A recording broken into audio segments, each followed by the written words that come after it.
Nos encontramos aquí en Juan N. Fernández con el analista del mercado granario Carlos Echepares. Muy buenas tardes, gracias por atendernos. Y bueno, el motivo de su visita. Gracias a ustedes por venir. Estamos con la gente de la segunda compartiendo estas charlas que hacemos todos los años con los productores. Vamos recorriendo diferentes zonas para contarle a los productores la realidad que estamos viendo hoy, que es la que ellos viven todos los días, y fundamentalmente qué es lo que puede pasar en el futuro, hablando un poco este año de toda la incertidumbre que hay a partir del cambio político que se genera en la Argentina y de la difícil situación que vive el sector. ¿Y cómo ve hoy al productor del sudeste de la provincia? Muy complicado. Tanto más complicado que años anteriores. Lamentablemente el fin de este ciclo político lo encuentra en una de las peores situaciones que lo podía encontrar, pero era lógico que pasara con las políticas que se venían aplicando, así que si bien por un lado uno debería decir, no debería sorprendernos que así llegue, cuando llega la realidad como está llegando hoy se hace muy difícil, y fundamentalmente se hace muy difícil porque la realidad es tan compleja que de alguna manera hasta le han quitado las expectativas, ¿no? Que eso es grave, es decir, vamos a enfrentar un cambio político que generalmente el productor frente a un cambio político tiene expectativas más favorables, y la gravedad de la situación de este momento hace que ni siquiera eso se esté dando. De hecho, cuando vemos lo que ha pasado con el trigo en cuanto a nivel de siembra, está claro que se ha sembrado mucho menos. Vamos por el mismo camino con el maíz, y más allá de las promesas que los políticos le hacen, los productores tienen una señal que es el bolsillo, y el bolsillo ha llegado en muy malas condiciones a esta altura de la actividad, y entonces eso se va a reflejar y no solo en la actividad propia del campo, sino en todo lo que tiene que ver con la actividad de los pueblos y las ciudades que viven del campo, ¿no? Que son prácticamente todas las ciudades del país, y cuanto más alejados estamos de los lugares de consumo o de los puertos, más difícil se hace la situación. Y el caso de esta zona, que además ha sido muy castigada con las políticas de trigo particularmente, creo que la peor política de trigo que se ha aplicado ha sido la de los últimos año y medio, y acá la están sufriendo. ¿Cuáles son los candidatos presidenciales que le pueden llevar alguna tranquilidad o han hablado acerca de esta problemática en forma contundente? Es muy difícil que yo te dé una definición de ese tipo, porque yo creo que primero lo que no podemos perder de vista es que un candidato político que quiera acceder al poder lo que necesita son votos, y para lograr los votos te va a decir lo que vos querés escuchar. Entonces, ¿alguno lo ha dicho? ¿Lo que uno quiere escuchar? Lo están diciendo todos de alguna manera. Lo están diciendo todos de alguna manera. El problema es que le están diciendo a todos lo que todos quieren escuchar. Y vos tenés una realidad que sabés que todo no se puede hacer, y que va a haber seguramente un orden de prioridades, y que va a haber un contexto político, social y económico que va a quedar de herencia, que no es sencillo, y que por lo tanto las soluciones que tienen que llegar van a ser aquellas soluciones posibles dentro de ese contexto. Esperemos que el que llegue, de los tres que tienen más posibilidades hoy por hoy, cumplan con las promesas que están haciendo, que de alguna manera en el caso del campo son muy parecidas. Probablemente uno las expresen de una manera, otros las expresen de otra, pero la realidad es que son muy parecidas. El tema es en quién la gente tenga confianza en que lo va a hacer. Y ahí viene una cuestión de cada uno, pensando no solo en lo que es la propia actividad de cada uno de los que participan del campo, sino también en lo que es el conjunto del país, porque el presidente que llegue, y lo vamos a charlar hoy, el presidente que llegue va a tener que atender los reclamos de toda la sociedad, no solo los del campo hoy son uno más. Habrá que ver en el orden de prioridades cuál se le asigna. Ahora, yo creo que para casos como el de esta zona, que es una zona básicamente dependiente hoy por hoy de un cultivo como es el trigo, que ha sido uno de los cultivos, que ha sido sin duda el cultivo más castigado en los últimos 8 o 10 años, el año que viene va a ser un año mejor desde el punto de vista de las políticas que se le van a aplicar. Con esto no quiero decir que vaya a ser la solución, ni la panacea, ni nada por el estilo, mejor de lo que estamos hoy, porque creo que cualquiera de los 3 candidatos que asuma la presidencia va a cumplir con la apertura del mercado, va a cumplir con la eliminación de retenciones en el caso del trigo, y eso le va a dar a los productores de trigo la posibilidad de obtener precios mejores, a lo largo del año 2016, que es un poco lo que vamos a tratar de explicarle hoy, pero va a ser a lo largo del año 2016, no quiere decir que esto ocurra el 10 de diciembre ni el 11, esto es un proceso, vos no podés pretender que venga alguien acá el 10 de diciembre con la varita mágica a solucionar todos los problemas que no se solucionaron en los últimos 10 años o 12, me parece que va a llevar su tiempo. Ahora, creo que en el caso del trigo especialmente, el 2016 va a ser un año mucho mejor que mucho mejor que los últimos, inclusive en cuanto a que vas a tener un mercado que va a tender a normalizarse, que cuanto más nos alejemos de la cosecha, mejor van a ser las posibilidades que el productor va a tener de colocar mejor su trigo. Ahora, los problemas de calidad, los problemas de infraestructura que estamos teniendo, todo eso no se va a solucionar de la noche a la mañana. Pero te insisto, creo que vas a ver un horizonte, espero que veas un horizonte un poquito mejor para lo que va a ser la comercialización de esta nueva cosecha, insisto, después de diciembre, y por supuesto la expectativa de sembrar una cosecha 2016-2017 en condiciones de mercado más normales. Lo que no hay que tenerle miedo es al mercado mundial, es decir, lamentablemente las autoridades actuales te están diciendo todo el tiempo que el problema que tenemos es consecuencia del mercado mundial, que el mundo se nos vino encima y demás. Yo les puedo asegurar, y lo vemos a lo largo de la charla, que si hoy el trigo no tuviera las trabas que tiene a nivel local, ya sea vía retenciones o vía control de las exportaciones, el productor debería estar cobrando $200 por tonelada cómodamente, y que además deberían ser $200 verdaderos, no los $200 o de un tipo de cambio absolutamente, digamos, pisado.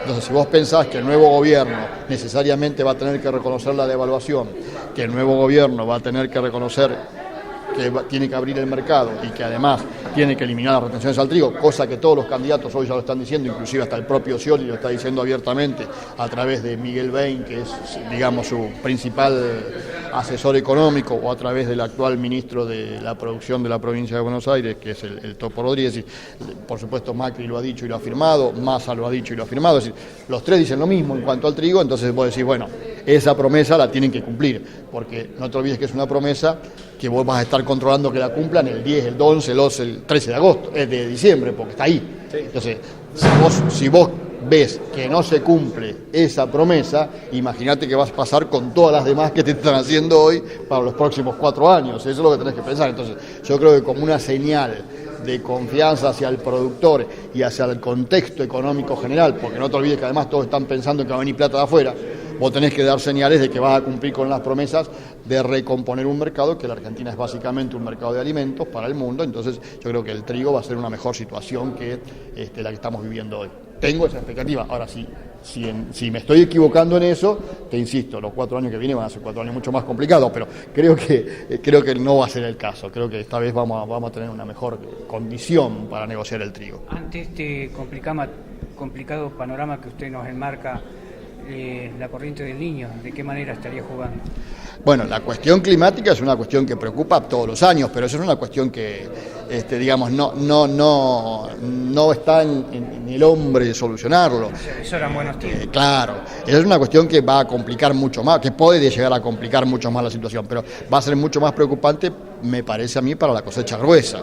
Entonces, es decir, si vos tenés que hacer hoy un análisis de lo que puede pasar en el futuro 2016, mirándolo inmediato, teniendo en cuenta el cambio político, la perspectiva de cambios en economía y la cuestión climática, yo te diría que en orden de lo más favorecido a lo menos favorecido, vos decís, bueno, el trigo debería ser el primero más favorecido.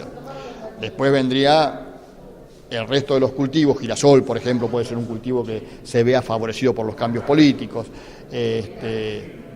El maíz habrá que ver, tengo mis dudas, y lo que sin duda no va a tener mucho beneficio va a ser la soja, porque la soja corre el riesgo climático, por lo que vos acabas de mencionar, y tampoco te están prometiendo ningún cambio en la política que se está aplicando a la soja, porque nadie te está diciendo que te va a eliminar retenciones, es decir, y la expectativa de una gran cosecha mundial de soja otra vez para el año que viene está presente, y de hecho cuando vos ves los precios de la soja, estás hablando de $200 para el año que viene, es decir, prácticamente, fíjate vos que la soja quedaría en un precio igual al del trigo, si en el trigo se cumple la quita de retenciones y la apertura de exportaciones. Es decir, si vos hoy al trigo le sacás las retenciones y abrís las exportaciones, el trigo vale, en el mercado internacional, el trigo argentino vale $225. Es decir, que si a ese trigo le restás $15, que es lo que un exportador debería restarle para cubrir sus costos y tener una ganancia razonable, al productor debería trasladarle $210. Bueno, la soja hoy con el 35% de retenciones, si se mantiene en el mercado internacional, el año que viene vale $210 en el mercado local, ¿entendés? A esa situación podemos llegar. Por eso te digo, la soja tampoco admite las retenciones ya. No es la soja de $500, $600 que al productor argentino le quedaban 300, 320. Hoy la soja en el mundo vale $350. Por lo tanto, si le sacás el 35% más los gastos del exportador, te quedan 200, 210, 220. Hoy la soja ya no es rentable. Entonces, lo que pasa es que el político te prometió que en soja por ahora no iba a hacer nada. Porque claro, la soja es la caja más importante que ellos tienen. Ahora, para el año que viene, si vos me decís qué cultivo más me preocupa, y me preocupa más la soja, porque el productor argentino, en esta decisión que está tomando por estos días, va a sembrar otra vez más soja. Va a continuar con la soja. El tren de la soja ya pasó hace unos años y no se avisora que va a volver a pasar con respecto al precio tan grande que tuvo a nivel mundial. No en el corto plazo, porque todos los factores que incidieron para que en su momento los tuviera desaparecieron precisamente porque hubo muy buenos precios. Es decir, si vos pensás que en la Argentina se producía soja con rentabilidad, ¿no? Con rentabilidad. Cuando el productor cobraba hace 3 o 4 años atrás $300, $320, pensá que en ese mismo momento el resto de los productores de soja del mundo, Estados Unidos, Brasil, Paraguay mismo o Uruguay, que están aquí al lado, cobraban $600 por tonelada de soja. Entonces esos productores se largaron a producir mucha soja. Y soja tiene un gran problema, que es que no tenés una demanda atomizada, como puede ser el caso del trigo o del maíz. Tenés un gran demandante, que es China, que crece en su compra, todos los años crece, pero ya está creciendo menos de lo que ha crecido la producción mundial. Vos tenés en los últimos 4 o 5 años un crecimiento de la producción mundial de 80 millones de toneladas entre los países productores. Y tenés un crecimiento de la demanda de 50. Quiere decir que todos los años le va sobrando un poquito más de soja al mercado mundial y por eso los precios que tenemos hoy. Ahora, te insisto, los precios de la soja de hoy en el mercado mundial no son malos. El problema es que no resisten que en la Argentina alguien se quede con el 35%. Más allá de la expresión de deseo, ¿cuál es su parecer en estas políticas agropecuarias? ¿Habrá buenos cambios? Sabés que tiene que haberlos. Tiene que haberlos. Es decir, olvídate del convencimiento de quien sea presidente. La necesidad va a ser que los produzca. Porque cualquiera que se asuma como presidente sabe que la Argentina, la única chance que tiene de volver otra vez a la senda de crecimiento, que incluso tuvo en la primera etapa de Kirchner, es con el campo. No te olvides que cuando salimos de la crisis del 2001, se salió a través del campo. Y hoy, cuando vos mirás qué pasó en los últimos 12 años, porque si vos me dijeras, no, mirá, lo que pasa es que ahora hay otras industrias, hay otras actividades, entonces toda la plata que se le sacó al campo sirvió para generar alternativas, vos decís, bueno, me quedo tranquilo porque hay otra cosa. ¿Qué otra cosa ves hoy en la Argentina? No hay nada. No hay lamentablemente se desperdició la oportunidad histórica que tuvo la Argentina de crecer y desarrollarse en serio. Entonces, el nuevo gobernante tiene que darle manija, para que quede claro, es decir, fuerza, al único sector que lo puede sacar rápidamente, y es el campo. Por eso te digo, es decir, no sé si por convencimiento, pero seguro por necesidad va a haber cambios positivos en las políticas que se apliquen a partir del 2016.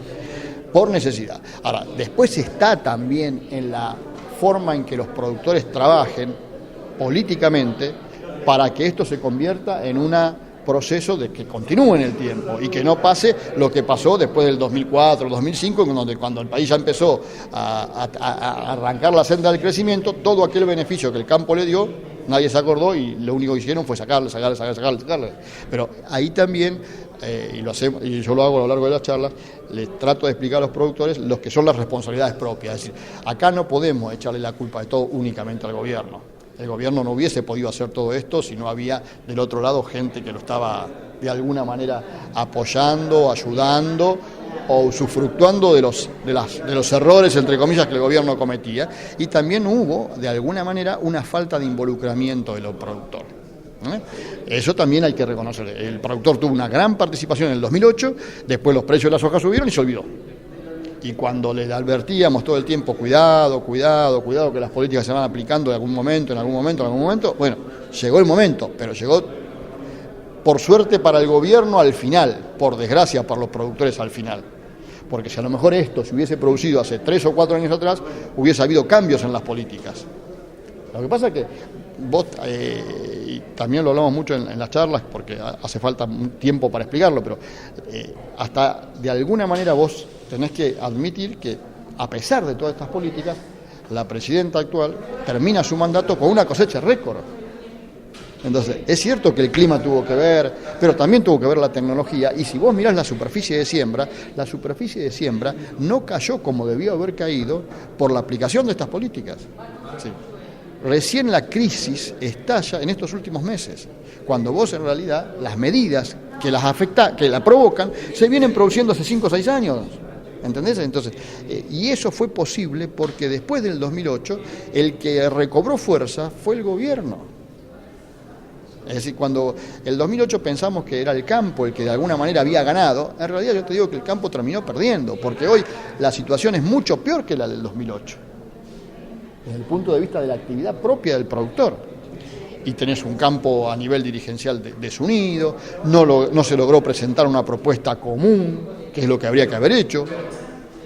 Todo eso hoy se está pagando. Entonces lo que vos tenés que pensar es decir, el 2016 con el 2016 con el nuevo presidente te ofrece una nueva posibilidad. Por supuesto, vas a tener que pagar los costos de todo lo que te pasó estos años. Claro, pero te da la posibilidad de, bueno, a ver, pero hay que trabajar. No hay que esperar que el político venga y te salve, porque eso no va a pasar.